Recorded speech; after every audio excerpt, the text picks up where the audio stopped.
Welcome to David and David on Real Estate. Join us as we explore the ins and outs of the real estate market. Good morning and welcome to the David and David on Real Estate podcast. We are on episode number. David, do you know what number we are? It's very round. I think this is the big 5-0. It is. Big I 5-0. can't believe it. We made it. This is episode number 50, and it's exciting because we were just mentioning that we had a guest for the last, I don't even know how many number of podcasts, and I mean we had some great people on. There was some really great conversation, but it's nice to be just the two of us and get back to the old ways of doing things. And today we're going to be talking about a really important subject, very timely as well. But before we get into that, I noticed that your background changed a little bit. It did. It's for our 50th episode, it's probably an appropriate time. So I'm actually doing it for the first time from my Mississauga office. Through COVID and everything, I've been generally working from home most of the time, coming to the office the odd time here or there, to the Mississauga office, been to the Markham office a number of times, our Toronto office a few times, but mostly I've been working from my home studio, and made a particular point of doing the podcast from there, just because I was set up from there. And I think I did a few from the cottage last summer as well. But for the most part, I've been there. But this is the first one I've done from my actual main office in Mississauga. So it's nice to be here today, and I'm glad we're set up, and it feels good. It feels like some normalcy has returned to the world. So it's good to be here. Yeah, I think everybody's looking forward to things just going back to normal, and life returning back to normal, and people just being still cautious, but going out there and really enjoying themselves, and getting back to how things were back in the day. Yeah, and it's amazing. The world has changed significantly. There's some things we're not going to go back to.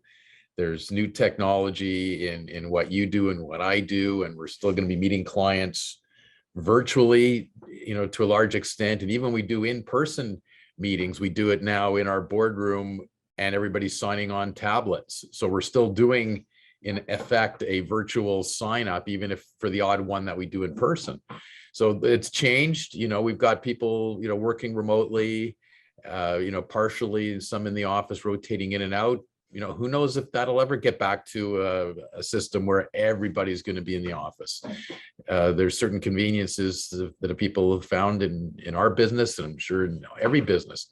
And I don't know, what's the norm? Like, I don't know what the norm to go back to is anymore. Yeah. My team and I, we were just talking about, the client experience yesterday at night, and really just kind of looking at that and streamlining it, and just making sure that, we really focus on providing the best absolute client experience every step of the way. And, Dave, I agree with you. I think, coming for an in-person signing appointment, clearing your schedule, battling traffic, coordinating with your spouse, the two of you have to make it there at the same time, versus electronically, you take out your phone, you review the documents ahead of time. Right. You table all your questions, you get to see everything ahead of time as well. And it just makes it easy, right? And I think consumers and buyers are going to be wanting this moving forward. Yeah, and it's not taking time off work. To have, we need, a half hour, 45 minutes usually for a signing meeting. It's not, you eliminate that traffic from leaving your office or taking a half a day off because you got to get to the lawyer's office. So you got to get there, traffic, you got to get back home. Someone can be at home, and another spouse might be at an office somewhere, and they can click in at the same time, and they can do it, whether it's at lunchtime or they just take a half hour in the middle of the day without any travel time. So there's a lot of conveniences to it. There's a downside too. Like I really miss that personal connection that you have when you're directly looking at someone in the eye, and you're across the table and they're signing, and then you finish and you have that handshake and congratulations, and you get that smile, and sometimes it's a picture because people are excited, or they're coming back in later, and here you hand them the keys, and they're so excited. So the agent still gets some of that. Some of you say, oh, go pick up your keys in the lockbox, but there's certain agents that will actually show up at the house with the clients to say, I'll get the lockbox open and I'll hand you the keys, and they still get that experience. But us as lawyers, we don't get that anymore. And I miss that part of it, but I don't know if we ever, go back there. The genie's out of the box, right? And we'll see. But, there's pros and cons, but there's a lot of advantages. And for most people's lifestyle, this makes sense. The same way that you've been doing DocuSign for so long, that makes more sense than sitting across the table sometimes and initialing, agreements and, doing it in the car and then running it back into someone's house, right? Yeah, and I mean, I think the context has to be kind of taken into account as well. A lot of times signing happens a day, 2 days, 3 days before closing. That's usually a really busy time period in our clients' lives, right? They're moving, they're packing, they're calling utility companies, they're setting up in school interviews, they're talking to their kids, they're saying goodbye to neighbors, and it's a busy time period. And if you guys can contribute and make that experience just a little bit smoother and more streamlined, I think that's going to be very welcome by everybody. So I mean, I know you guys adapted to technology in a crazy way, and you guys keep challenging the status quo and coming up with new technology that makes it easier. And I think clients are going to continue to demand that level of service from everybody. Yeah, and there's certain advantages that I think there's just no going back to, like, as you've experienced now on the client side of things, like when we do have our signing meeting, it's not like the technology is all that difficult. It's like we're sending you one email with a link, you click on that opens up your video conference, but it also downloads all the documents. They're just there. So they don't have to be sent to you in advance. You don't have to print them out. They're just there online. And you review them with the lawyer, you ask any questions, and the whole session is recorded too, like automatically. So there's a record of what the discussions were and what was being said and what was being explained. So that's a great advantage. And one of the real nice advantages, as soon as you finish and we push a button to end the session, the documents are automatically sent to the clients as well. So everybody's got it right away. You've got all the documents. We close the transaction and then 60, 90 days later, we do a report and we send you out a report. Like, there's no waiting for that. You have it right away. So it's not the final registered deed because we haven't closed the transaction yet, but you've got all the signing documents. But then even when we close the transaction, we can report so much faster because everything's automatically downloaded. It's there. It's in, it's pushing buttons and sending it, and as opposed to sending hard copies and printing them out and delivering them, or having people pick it up. So there's so many advantages. So I can't see us going back. No, like it's and you too mentioned good. When you do an in-person signing, you're still using the same technology, so you're still leveraging, the meetings recorded, the paperwork is there, the signatures are automatic, all parties get an executed copy, it's easy to locate, everything's organized, and again, you're just elevating that consumer experience. And anybody has any questions, they can reference the meeting, and they can see the lawyers go through all the nuances of the transaction, and it's great. I love the way you guys use technology and how easy you guys make it on everybody. And my family has done several transactions in the last couple of months with you guys, and I was a part of some of those signing appointments just to help my parents through some of them, and it was great. It was a great experience. So I think you guys are doing a great job, and I think you guys are really raising the bar high for other law firms. Well, thank you. I appreciate the feedback, because it's critical to us, because like any new technology, there's certain things we got to get used to and certain wrinkles. And we've had great response from the company that's done it. So they've ironed out a lot of those wrinkles already, but the feedback is always really good. So it's appreciated. And it's got, we started this really in December, and, so we're half a year into it, and it's improved and it's gotten better and better. And as we use it, we get better at doing it. So it's been really good. And you've, just to get onto our topic of today, in the process of dealing with it on the client side, you've also experienced, what can happen when a deal goes off the rails a little bit. And I'm going to throw this out there, Dave, because like you've been doing this for a long time as an agent, now as an owner broker, you deal with everybody else's problem files, like they're coming to you all the time. But tell me honestly, when it's your file or your family's file, isn't there somehow a different level of attention to things? There always is. And I mean, we hear this a lot from our realtors as well when they're selling their own house. There's a reason why you hire a professional, and there's a reason why, you want to be arm's length from a certain transaction, because we are talking about a lot of money, and we are talking about situations that can get very emotional. Right. So I think having the right professional on your side to help guide you through this process and protect your interest every step of the way is paramount. So should a realtor sell their own house? Probably not. Right. Should a lawyer close their own transaction? No. Probably not. No.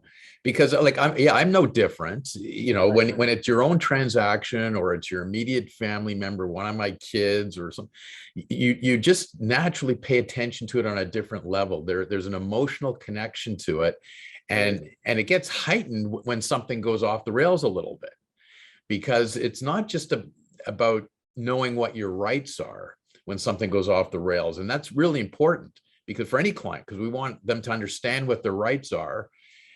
So they can make an informed decision, because sometimes there's different options. How are we going to get this together?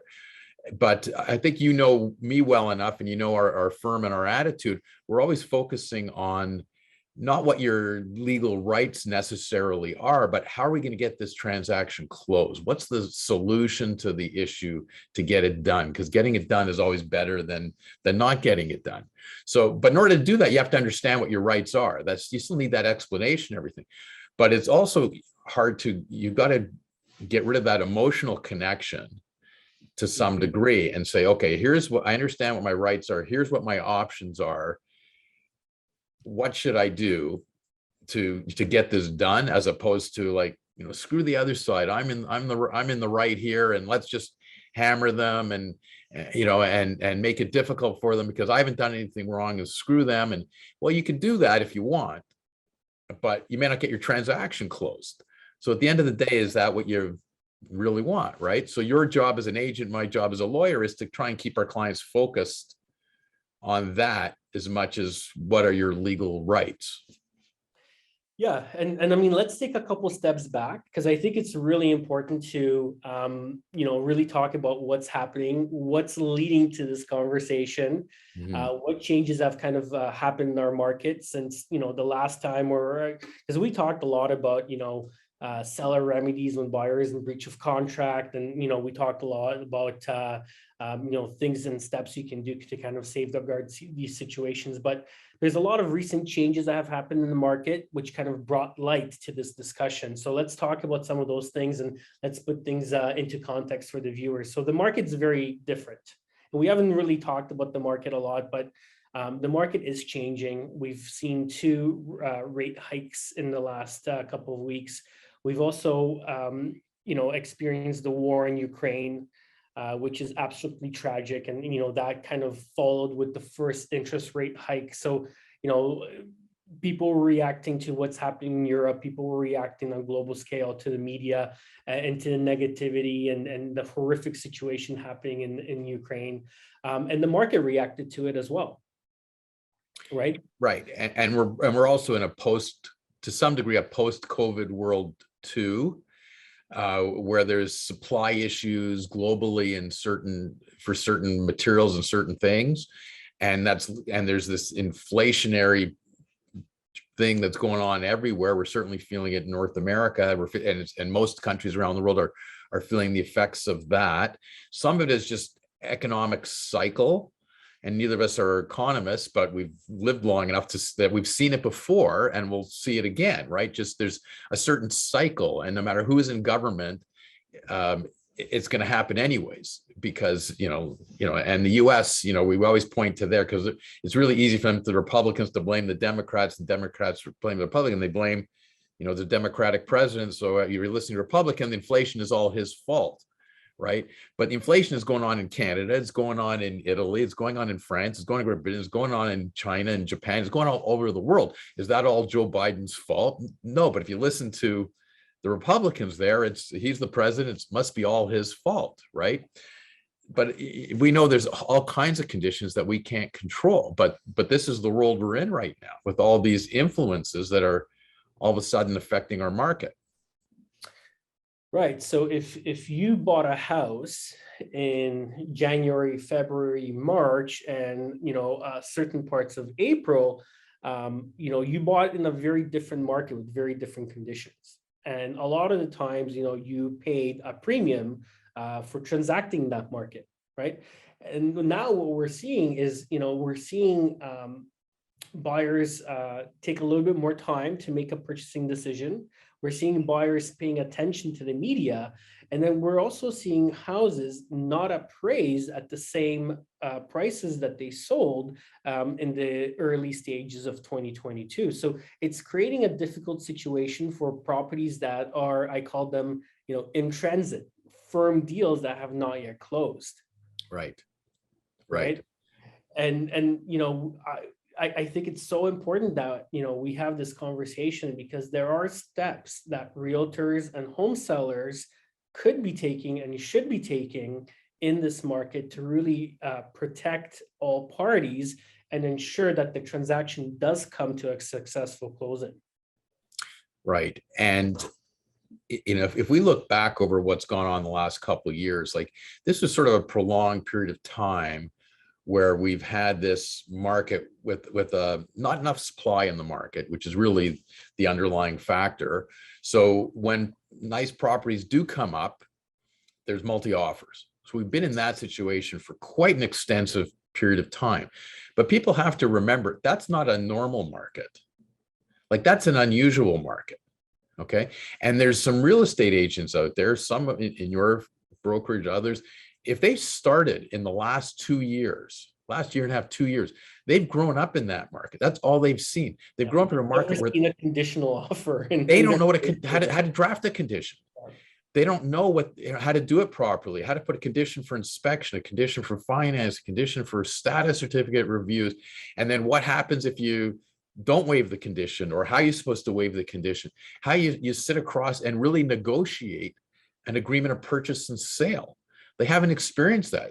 They've submitted clean offers. All they had to put in there was the names of the parties, pick a closing date, which sometimes is being dictated by the seller anyways, put their price in and how much deposit. They're filling in the blanks. The art of negotiating an agreement of purchase and sale and doing the back and forth and the sign backs and the initial.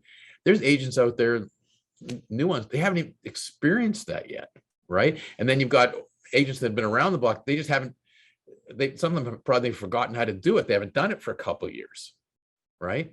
But now it's a whole different thing. So now you can actually put conditions in offers, and then parties get another chance to say, what happened when the condition, are we waiving the condition or are we not waiving the condition? And I get inquiries about that too, because sometimes people are trying to use that as a, it's condition on financing or something. Well, yeah, I can get my financing, but I've sort of got cold feet, or I found another property. Can I get out of the agreement and rely on that condition because we haven't firmed up yet? So we get those type of inquiries all the time now too. Yeah, and those are interesting because, a lot of the times, realtors have the wrong association with how to answer that question, right? And all parties have to demonstrate good faith. Right. Right. So if you have a home inspection condition, and let's say the next door neighbor property comes on the market and it's $50,000 cheaper and has a nicer backyard. Well, if you don't do a home inspection and just say, hey, I want out, well, that's bad faith. Right. And the seller has every right to, hang on to your deposit and call you out on that. Right. Yeah. And in that situation, it's, the seller may not have enough leverage to force the buyer to close if the buyer's really against closing. But they're certainly going to take the position, we're not giving you your deposit back. And they should be taking the position, but not only that, but we're going to have to resell the property. And if we sell it for less money, or it takes us a longer period of time for a closing date, we have to carry the property, we're going to suffer damages, we're going to suffer losses. So we're going to reserve our rights to sue you for that. Like, that's the legal position that they should be taking.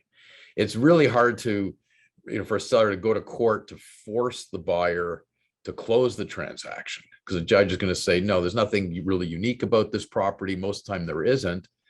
And in any event, seller, you can sell to somebody else and you can be compensated in damages. So that's generally what the courts would do. But it's still not always the best solution. So sometimes the seller might say, no, I'm not letting you off the hook. If you want to protect your deposit and your right, and not worry about me suing you for damages, close the transaction. Right? If you don't like the property, you can resell it afterwards. It'll cost you a commission, but that might be less expensive to you than if you don't close the transaction, just because you got cold feet. Because we might have some evidence you didn't act in good faith here. You're not really relying on the inspection clause. You're not really relying on the financing clause, and you're just not acting in good faith. So we're going after you, right? Yeah, this is really serious, right? And realtors and all parties have to understand the seriousness of entering into an agreement of purchase and sale, right?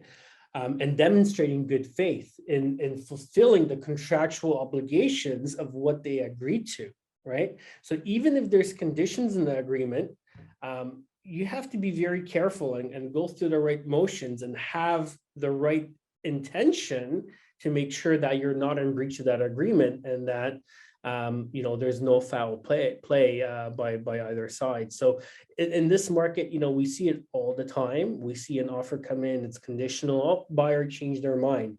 Well, what does that mean? Can you define that? There's two conditions in the offer. There's a financing condition, a home inspection condition. Where does it say that the buyer changed their mind as an acceptable condition to exit the real estate contract?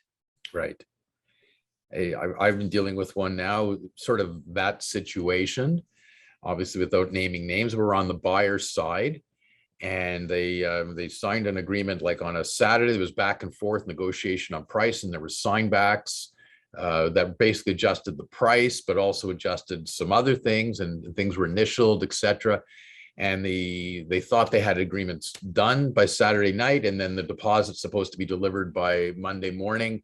And our client, the buyer client, decided, no, we don't want to go ahead with this. We're not delivering the deposit. And I reviewed the agreement, and it looks like things weren't signed and initialed properly, because the parties didn't initial the change in the purchase price. So when you look at the actual agreement, it looks like the seller agreed to one price, but never initialed on the lower price that the buyer agreed to. So yeah, that might be a technical issue, but the issue is whether it was signed. So we take the position, no, it wasn't signed properly, and we're not giving you the deposit. The seller's lawyer is saying there was clearly an intent that, the parties agreed to the lower price. My seller client is saying, I agreed to the lower price, even though we're missing an initial there, but we agreed to that lower price.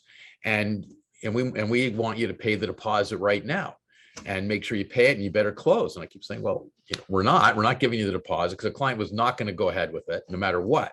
So at the end of the day, they could take a position that, that we're wrong and want to sue us, because they're going to have to sell to somebody else. And I kept saying, we're not giving the deposit. We're not going to close, sell to somebody else, mitigate your damages, because we're not doing it. At the end of the day, there'll be all kinds of factors that'll go into, if this goes to court, to see what was the intention of the parties. Was there an email exchange between the agents? Was there a text message confirming that they were accepting that lower price, even though technically they didn't initial it properly?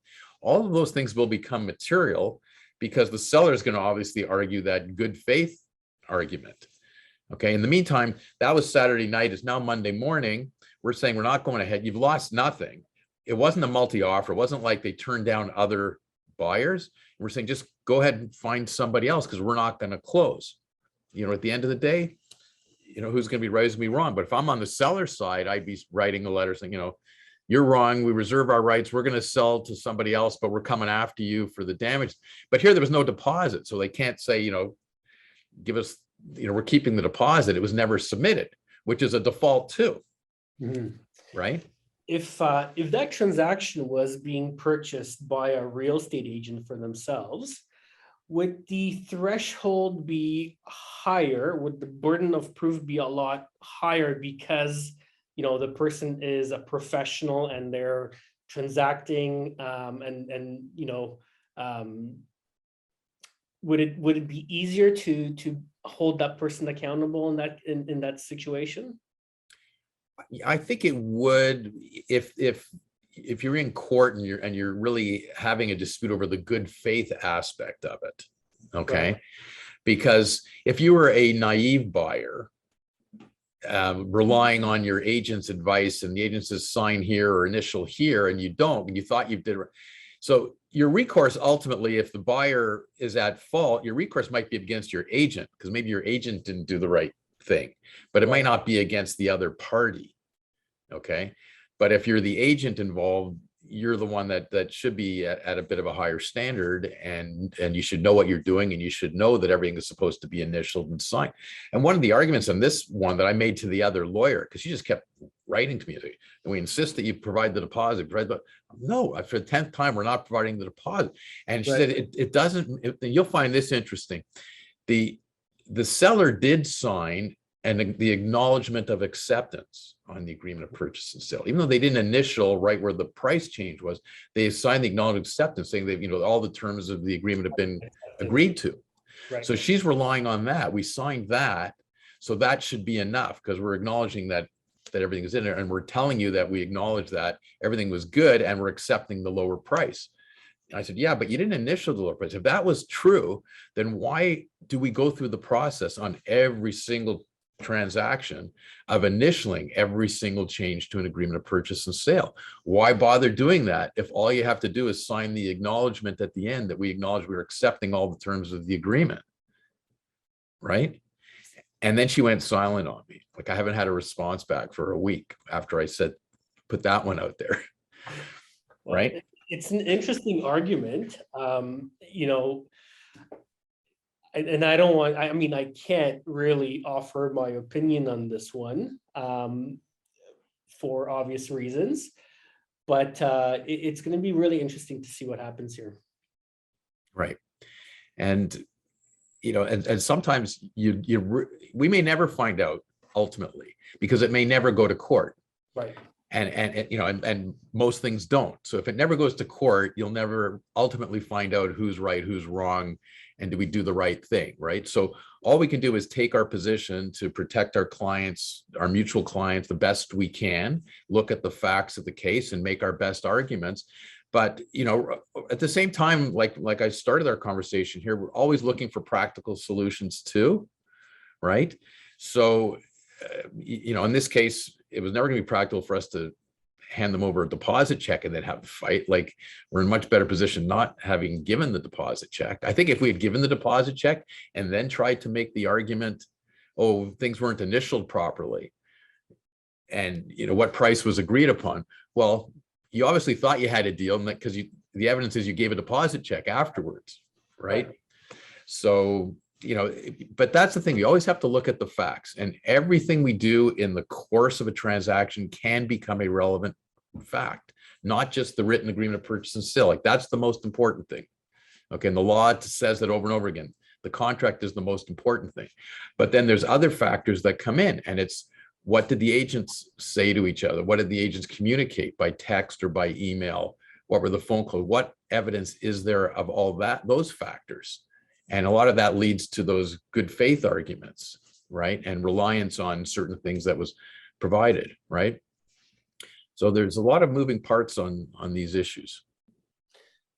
And I think the most important thing is to involve your legal professionals as early as possible. When a transaction goes firm and you have any sort of indication from the opposite party that things are not progressing the way they should be towards closing, and if there's some sort of an issue, I think communication is probably the single most important differentiating factor that will get you to that successful closing, right? And that's why, we certainly beat this into our agents, literally.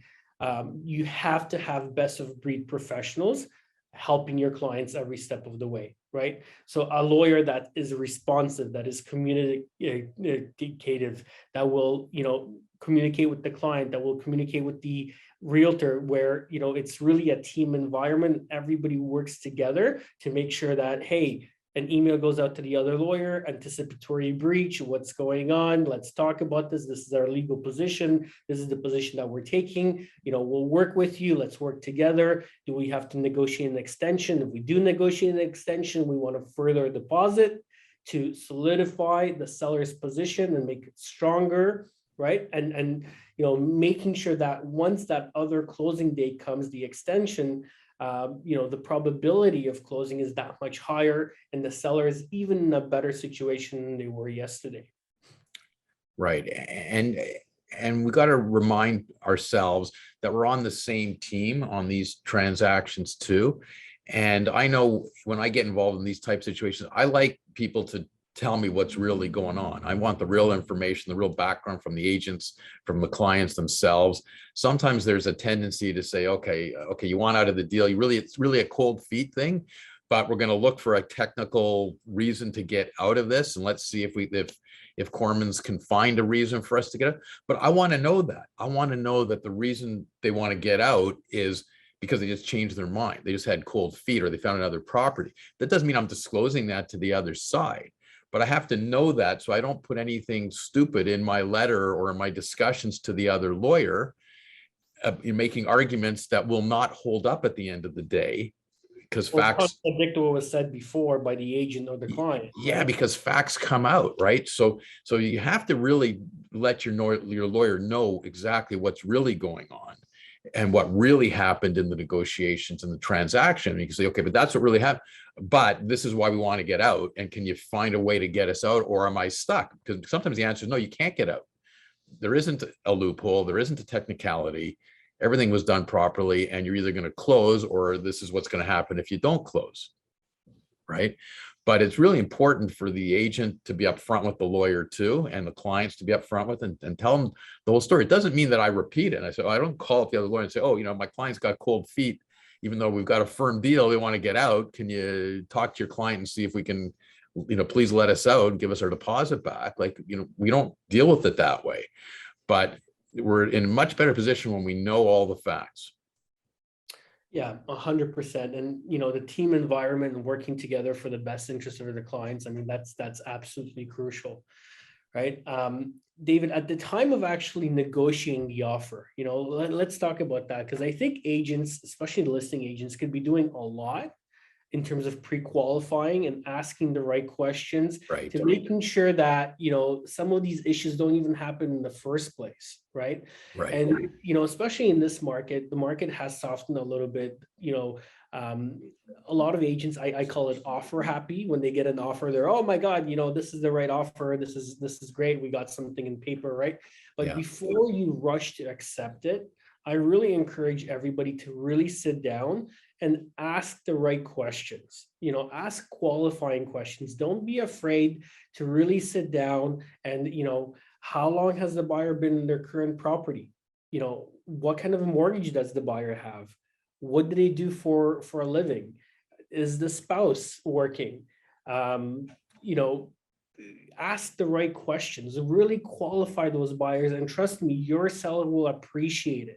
They're going to appreciate you going the extra mile. And by you going the extra mile and asking these questions, you're going to limit the likelihood of issues coming up at closing, and you're going to be able to catch them and address them well beforehand, right? The other thing is, ask what kind of a deposit or down payment the buyer is giving, right? And if the agent says, oh, this is, we're putting more than 50% down, to me, my antennas go up, and I say, that's amazing. Great. Why is your deposit only 20,000? Let's raise that so that when the closing date comes, we know that there's going to be no issues, and you're going to be able to close without any issues. Let's turn that 20,000 into 50,000 to 80,000 to 100,000. You're going to have to put that money down anyways. Your closing is in 45 days. Why not put that money down now? You're going to Right. get way more concessions from us in terms of price, in terms of maybe closing date. Maybe we'll even throw in that patio furniture, that barbecue, but you're going to give us a lot of reassurances and a lot of confidence Right. that, come closing date, you're not going to be asking for extensions. You're going to have the financial capacity to close, and that, this transaction is really going to be smooth in all respects moving forward. And that's really, we talked about buyer, what's the word I'm looking for? Experience, right? Buyer experience. This goes into it. This plays into buyer experience. If you can ensure that you have a smooth closing and that there's no, hidden issues that come up and no renegotiations, and that closing day comes, boom, we have a closing, we have a substantial deposit. This is guaranteed. It's ironclad, and nothing is ironclad, by the way. Nothing's 100%. But you can mitigate certain factors and work together to make sure that, come closing, there's going to be no issues. Yeah, and just on the deposit issue alone, like sometimes, people say, okay, they know they're in the market, they're going to buy a house, so they've got their $25,000 ready to put down on a deposit because they got it ready, right? But all of a sudden, maybe the negotiations know that the seller really wants a $50,000 deposit. And sometimes it's not an issue of do they have the money available, but they don't have it available right then to do it within 24 hours of acceptance or something. So there's nothing wrong with you putting in a clause and that you get 25,000 upon acceptance or herewith so it's submitted right with the signed offer, and an additional 25,000 will be provided a week later or 10 days later or something, because they got to get their money together. On commercial transactions, we're doing that routinely. A lot of times there's a deposit, and then at the end of a due diligence period, there's a further deposit to really lock you in. And there's nothing wrong with doing that in a residential transaction too. So it doesn't mean, if I can't get it for another week, we're not going to sit on this for a week. So give us what you can today. And if you need a week to give us more, we still want more, because that still locks them in a little more. So I think agents should be mindful of that and at least make the inquiry, see if you could get that, right? And I love the further deposit on removal of conditions, which is so common in commercial. I love that because, think about the perception or the persona of a buyer. They're coming into an unknown. They love the house, right? But they're a little apprehensive, right? But then when they go through their, financing and they go through a home inspection, they spend a little bit more time with the property. Okay, well, now they're feeling comfortable. Now they're willing to, okay, you know what? We've given $50,000 at the offer. We're going to give another $100,000 because the inspection came back super clean. We spend a couple more hours in the property. We feel really good. And you know what? We really want to show the seller and agree to our agreement and show them that, you know what? We are moving forward, and come closing date, there's going to be no issues. Yeah, and this all, it's part of like what you said. It's really important you're on the selling side, but you have to do some work to pre-qualify your buyers.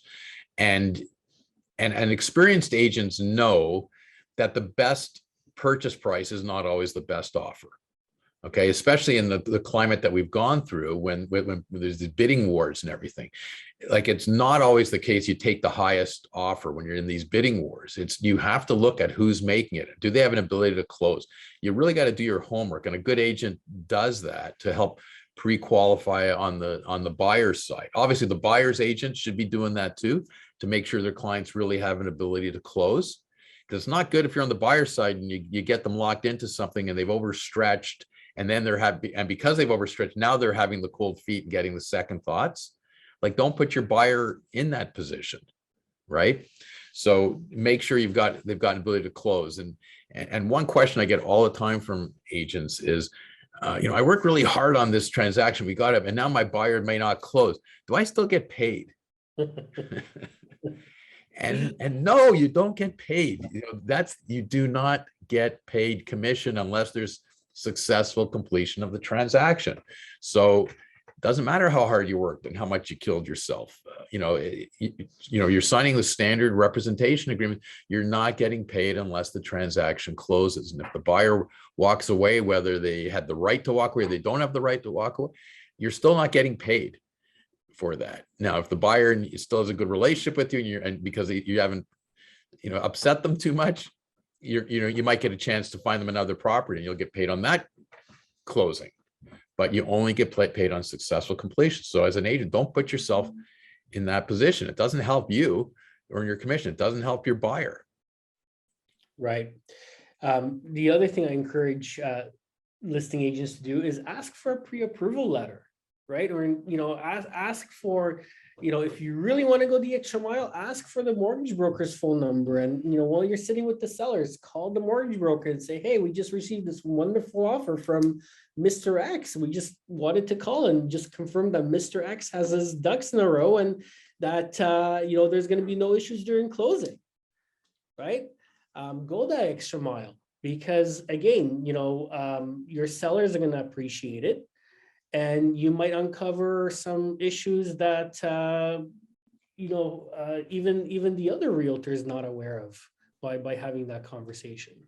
Yeah, and pre-approval means a lot of different things, and we've talked about this in previous podcasts too. Like just because you got a letter from a lender saying, "Oh, I approve you for a mortgage up to $1 million on a property," like if it ends right there, you might be okay. But it doesn't usually. Usually it's subject to us being satisfied with the following conditions, and then there's a dozen conditions because they still haven't looked at their employment letter confirming what they're making. They still haven't looked at their tax returns. They still haven't been provided evidence of what's in their bank account and the source of funds. And there's like the list goes on and on and on. So the approval letter is not worth the paper it's written on because those conditions haven't been complied with. And the biggest one of those conditions these days is it's still conditional on there being an appraisal by the lender.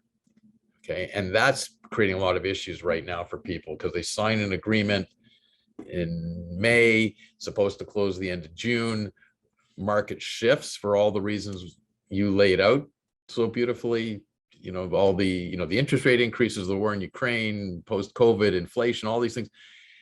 And now they go do an appraisal a couple days before closing in June, and they're saying, "Hey, this isn't worth $1 million.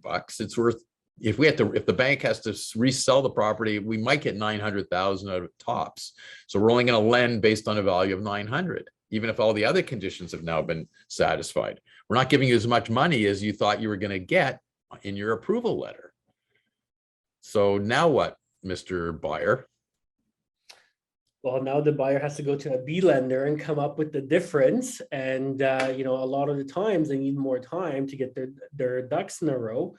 And, it's a stressful time for them, right? It's a stressful time for them. And I think the message that I want to send here is that, you have to communicate and you have to work with the other side and be compassionate and really, work to put the deal together, not to obstruct the deal.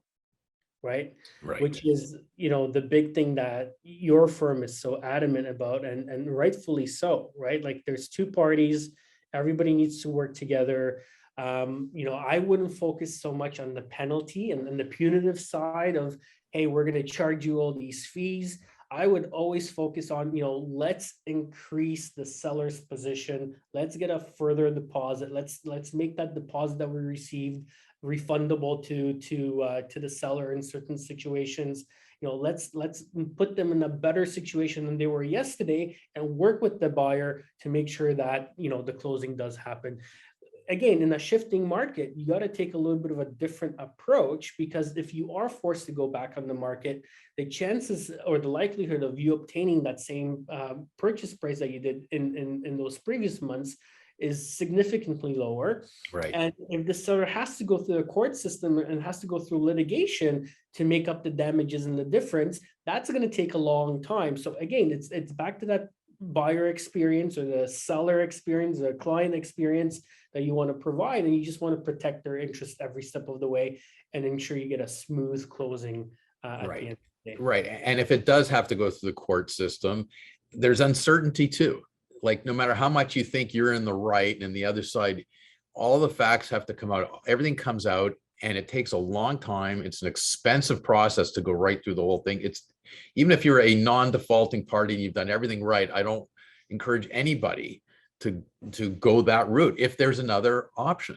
So like you said, David, like, let's be reasonable. Okay. If you're a seller and the buyer's got problems, first of all, I always appreciate it when the buyer's lawyer contacts us as soon as possible saying, hey, heads up, we may have an issue with financing, or we just got an appraisal that came in really low.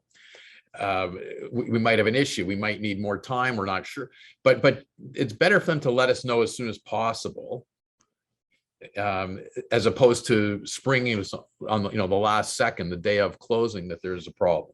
And we try and do the same thing. Like, if we're on the other side, we're on both sides of these problem files. So if we know we've got an issue come up and we may have a problem closing, I'd like to get in touch with the other lawyer and say, we're not telling you we're not closing, but we're telling you we might have a problem. We're working on it. Here's what's going on. We might need a day or two, or maybe we're going to need a week, etc. So one thing that I would tell everybody to do, and I just had this conversation this morning with another lawyer who's similar firm to ours, and we do transactions together. And I actually like when a firm like that is on the other side of a transaction. So we talked about our file, but he said, David, what are you doing in these situations? What are you telling your clients in these situations? And I said, what I'm telling almost every client to do right now when you're buying and selling is arrange for a bridge loan. Okay, because you never know if you're going to need it. So if you're selling a property and you got to buy a property, arrange for a bridge loan if you can get one. And hopefully you don't need to use it, but you might have to, because your buyer may not be able to close on the day of closing, might need a day, might need a couple days, might need a week or more. So if you can, arrange for a bridge loan just in case. Okay, like the banks generally don't charge you anything, or if they do, it's a minor administration fee to try and set it up. And if you have to borrow the money for a few days or a week or 2 weeks because you had to grant an extension, the interest rates are still low enough, even with the rise in recent interest, it's still low enough that it's small dollars compared to what would happen if you don't have it. And all of a sudden you get a last minute thing, oh, my buyer can't close and we need a week's extension. You're going, a week's extension, but I got to close my purchase in 3 days and I don't have a week. Well, if you have a bridge loan, you can do that. Okay, you can close your purchase, you can grant reasonable terms on an extension, and and get both transactions closed. I love that advice. It's kind of like, looking ahead of the 8 ball and ensuring that there's really no issues and that we get the most, uninterrupted closings in the marketplace. Because you can imagine if,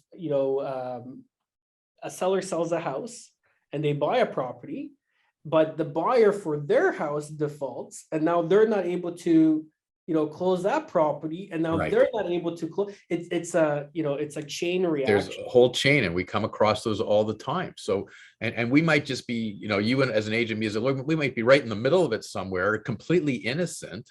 Right. But all of a sudden, we can't close our transactions because we can't buy until we complete our sale, and someone down the chain can't get their funding on time, and all of a sudden we're stuck. So we want to anticipate these things as much as we can, do whatever we can to have alternate funding available. And a bridge loan, if you get it set up and you don't use it because everything goes smoothly, they don't charge you for it. You're not paying interest on that money. You haven't borrowed the money. Right. So it's great insurance if you can get the bridge loan. Okay. And the other point you made, David, I just want to pick up on that, because like you're saying, when you're negotiating terms of extension, like you shouldn't try and be penal in what you're doing. And that's the initial reaction of most people, are saying, hey, I'm innocent. I'm ready to close. My ducks are in a row. I have done nothing. They're the one that needs an extension. Like, screw them. They're making my life inconvenient and I'm under stress and pressure and it's all their fault. So, okay, we're going to give them a week's extension, but let's make them pay for it. And then you get to a point in the negotiation of the terms of extension where you make it too difficult for them, and then they can't agree to it, because if you make the terms too onerous, you're demanding too much of an additional deposit, or like, I think a seller should make sure a seller shouldn't lose money if their buyer would otherwise default and needs an extension. So if they have legitimate carrying costs to give them that week extension, they should be paid for that. Their interest that they got to pay out and the utilities and their insurance, they should collect all that. But it doesn't mean that a seller should try and seek a profit or a windfall, or the buyer negotiated me down by $10,000 when I signed the agreement. This is my opportunity to get that 10,000 back because I really wanted that 10,000. Like, yeah, you can try, but at the end of the day, if you make it too difficult, you're not going to get reasonable terms of extension worked out, and you're not going to be ahead of the game. If you're like you said, if your transaction does not close and you got to put it back on the market and sell to somebody else, that's not a good scenario. David, how does the concept of clean hands work? Like, in a situation where a buyer asks for an extension and provides proof that they're able to close a week from now, but the seller is being completely unreasonable, could that be viewed as the seller not having clean hands if the buyer defaults because an extension is not reached, and then the seller sues the buyer, and then in front of the court, the buyer says, well, Your Honor, I provided a mortgage commitment with a closing date of 1 week from now. I agreed to all the carrying costs. I agreed to pay the interest on the mortgage and property taxes and utilities, but the seller wanted an extra $20,000 on top, and I just couldn't come up with the money. Could the courts view that as the seller not having clean hands in that situation? Yeah, well, that's when it comes down to that good faith, bad faith type of an argument, okay? Because, first a judge is looking at what's the written agreement say. Like, that's what they're mostly focused on, and they're saying, based on the written agreement, this is what I would decide, okay? Who's at fault and who complied, who didn't comply with the written agreement.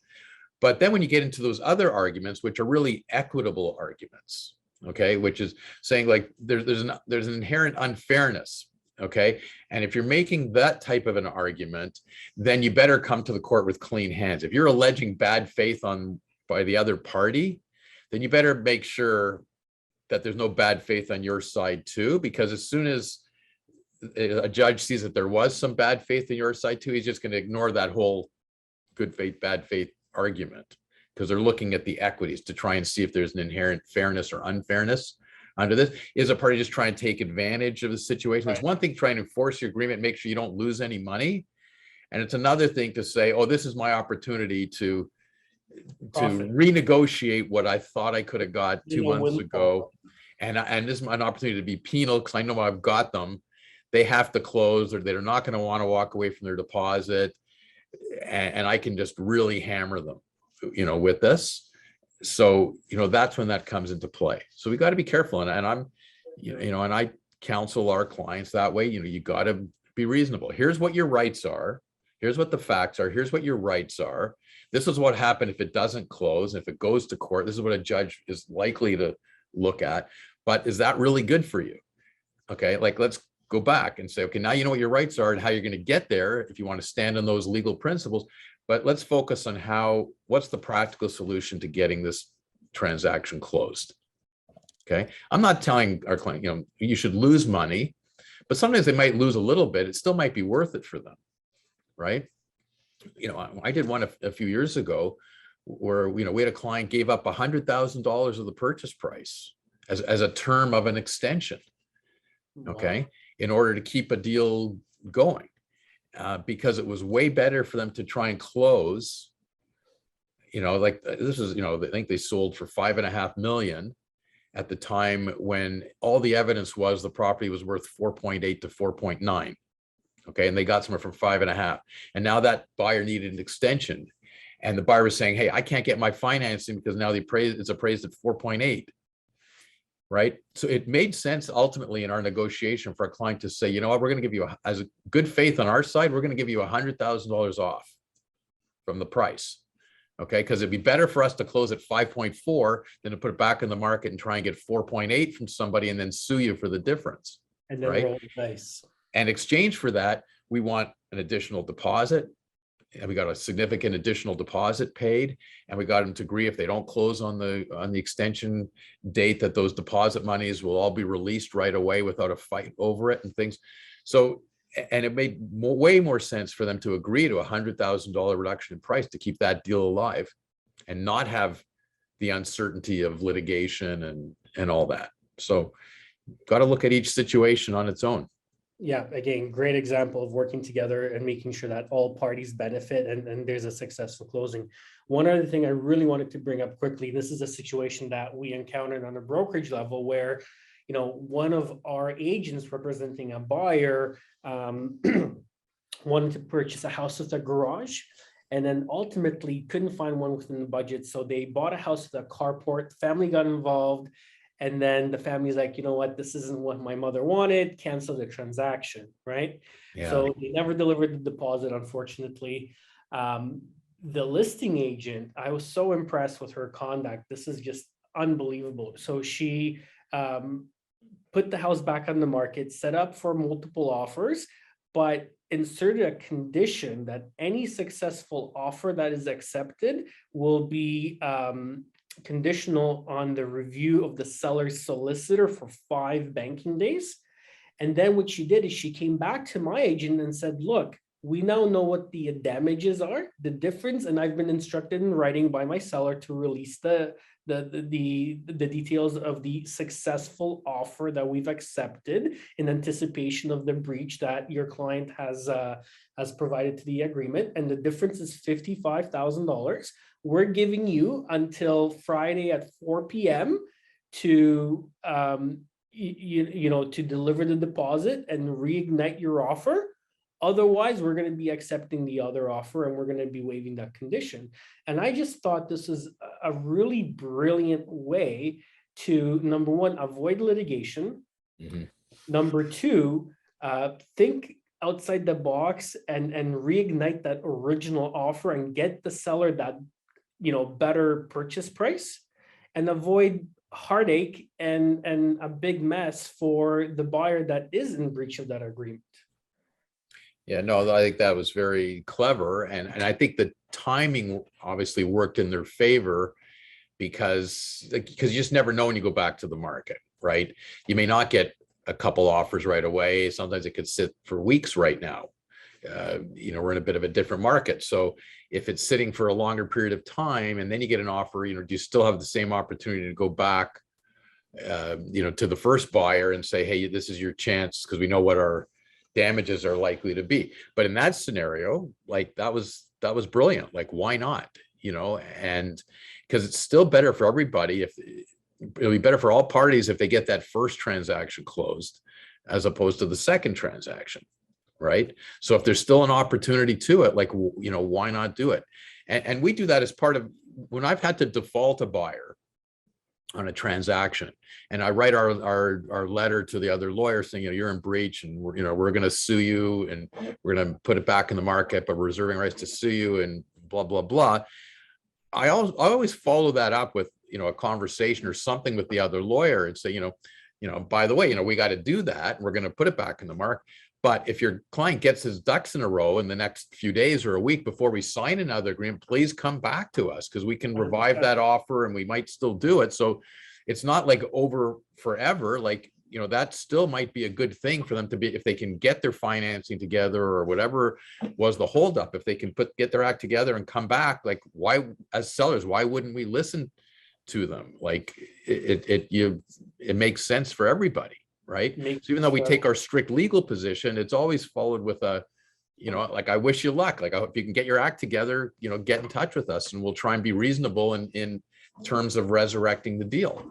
And again, we would negotiate that, because if you're trying to revive a deal, we want to protect the seller, make sure they haven't lost anything. But again, we don't want to be pigs about it. We want, if we're going to revive it, let's come to reasonable terms and get it done, because sometimes that's still your best option. And you know what my advice was to my agent? I said to him, because he made it very clear that the buyer was really uncomfortable with that price. So I said, look, you now know what the amount of damages are.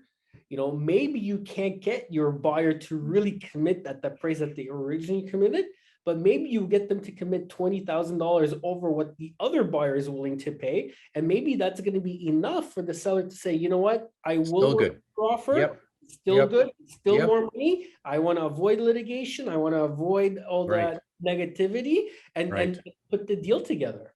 Right. No, that's great advice. Right. So it's not it's like we've been saying, it's not just standing on your legal principle and say, oh, I'm entitled to every single dollar that I sold the property for, because sometimes that's not your best position. You gotta explore what are the other options, and like I keep repeating myself, but closing a transaction is always better than not closing a transaction. And that's our whole focus in our office. And we're on both sides of this. Like we're on the side of the innocent seller ready to close, and sometimes we're on the side of the buyer that just sometimes has cold feet and sometimes not acting in good faith, and sometimes they're acting in really good faith, but market conditions have shifted and now all of a sudden they got a problem and they can't get their financing, and they've got an issue and they need more time. So we're on both sides of this. So, but my advice is the same. Let's figure out how we can close the transaction. What are the best options, right? That always has to be the focus. Yeah, guys, we're going through a little bit of a transitional market. Things are difficult out there. So important to communicate, so important to work together. David Korman and I are here. If anybody has any questions, reach out to us. We see these difficult situations all the time, and we're here to help, and we're passionate about, helping and talking through some of these situations with you. So don't be afraid to reach out to us, and hustle hard out there. There's tons of opportunities. There's tons of motivated sides, buyers and sellers, and we're still seeing a lot of transactions coming together. There's still a lot of demand for real estate. Immigration is high, and historically looking at the situation, rates are still pretty low. They're not that high, right? Mm-hmm. They're higher than they were yesterday. Higher than they were, but they were at historical lows. Right. So, it's still a great market, and David Korman, we're here, and I are here. If you guys have any questions, reach out to us. I'd love to chat more, and buy real estate, keep buying real estate. It's still great to buy. And I know you're ready. We got to sign off. But one point I want to make, David, and we've talked about this before too. And it goes back to my point about agents who've grown up in the last couple of years, like all they're doing is filling in the blanks on an agreement. But you know what kind of agent you have when you're in a market like we're currently in, when negotiation has to happen to get an agreement done, and sometimes a renegotiation has to happen to get a deal closed. And the same thing on the legal side. There's a lot of lawyers out there, and a lot of lawyers can close a routine transaction, but what happens when things go off the rails? Like, who do you want in your team? And I encourage people to make sure you've got a really good agent. And I think the same, make sure you got a really good lawyer involved, especially in times like this. And I'm not saying everything has to go to, David Gorski, and everything has to come to Kormans LLP. Obviously, we want the business and everything, but it's more important than ever that you have good, proper representation, and that your representation works as a team on these things as well. 100%. Awesome, David. Well, listen, this is so much fun getting back into a conversation with you and I. It's nice to have guests, but no, I enjoy my conversations, and I think we're very passionate about what we talk about. So this is a lot of fun, and thank you for today. All right, always a pleasure, David. Number 50 in the books. Love it. 51 coming up. Yeah. All right. See you guys next week.